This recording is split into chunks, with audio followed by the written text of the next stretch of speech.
So I got accepted. I finally made it. The game is over. Or is it over? So Sid and I for the last 3 weeks have been starting to go to the gym 5 a.m. in the morning. That would be a little ambitious. But something just really bothers me. We both get in, we start riding the bike. The second we start working out, Sid just starts talking about his grades. Talking about how well he does on all the tests. At least I take solace in the fact that he's going to be bald in about 5 years.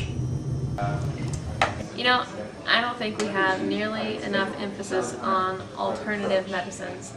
I was watching Oprah, and I heard that if I microwave my underwear, that I won't get any yeast infections. We don't learn anything about that. So I study in the library, and the guys keep sneaking books into each other's bags. They think it's so funny. Personally, I think it's just immature. Okay, so I stuck this book in Curtis's bag. It's called Asexuality and Impotence. So don't tell him though, because we want to see him leave the library. I'm way excited for the alarm to go off and see what happens. For last time, Dave, my ringtone is like a surgeon, not like a virgin.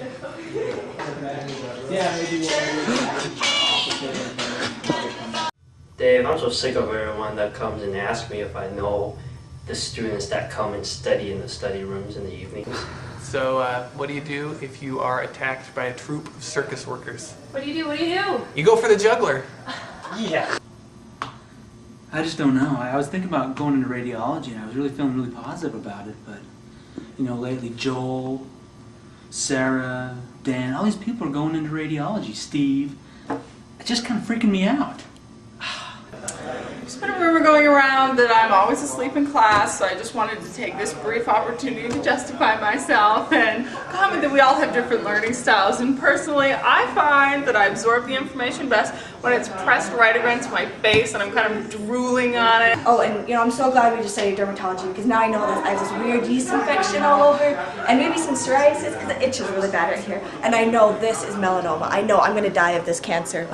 And, you know, now I'm really thankful I scheduled that PSA test, because I think I might have caught Klinefelters.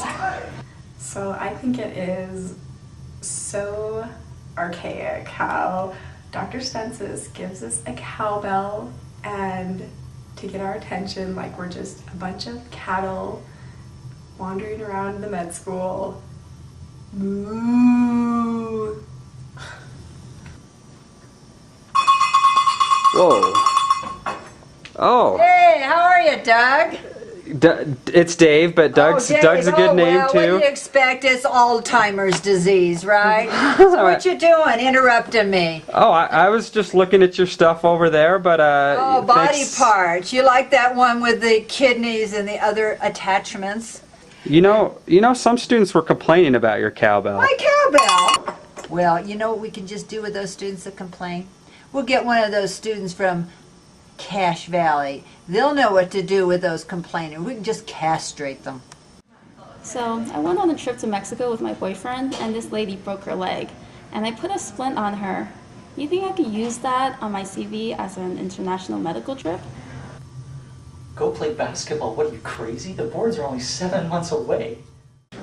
Dave, I gotta tell you, I had fun in football this year, but I'm not playing next year unless we up the athletic level on the team. That means no Trace, no Jared, no Sid. Much more you.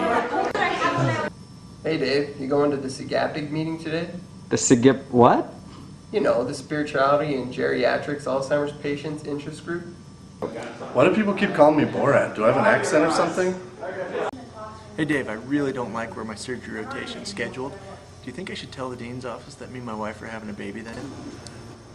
So initially I thought it'd be pretty smart to, you know, kind of become the local expert on Super Memo. But today. Friday afternoon? You know, think I want to be I thought it would Friday benefit. Afternoon? This sucks. What? Horrid. Dude, What, little bitch? I'm talking here. What? I'm talking. I'm just talking about past So life, anyway, man. Dude, this sucks. I got to know Superman. Man, don't Dude, get I spent mad my at whole me. day just explaining people. Don't get mad at me, man. Don't get mad at me. Don't. Dating in medical school, it just complicates things. See, you'd think it'd be some sort of aphrodisiac for people who are like, oh, he's in medical school. But I tell you, I've had quite the opposite effect. I mean, during the last 2 years, it's been pretty dismal. I mean, there was this one time at the beginning of the second year, I totally assed out this smoking hot 4th year. I was thinking, you know, she could be my sugar mama. I'd be the stay-at-home dad. Perfect. Well, then she shot me down. She said she had a boyfriend. And, I don't know, do you think there are any cute girls in the first year class? Dude, I'll tell you, med school day has just been the greatest thing ever. You know, you get here and it was just everything I dreamed of. I really accomplished my #1 goal. I got the most beautiful girl in the class, just like I knew med school would. You know, you get the babes. I got Liza, everything works out, and it's really the whole point of med school, wasn't it? Just to come up here and get babes. Dude, there's nothing too masculinizing about being the student body secretary. Oh yeah, I'm just about to send you the minutes from last meeting. Wow. Reminiscing about the last couple years, I just came to a sad realization. The game's not over. No. No indeed. In fact, the game has just begun. And yes, we've just begun.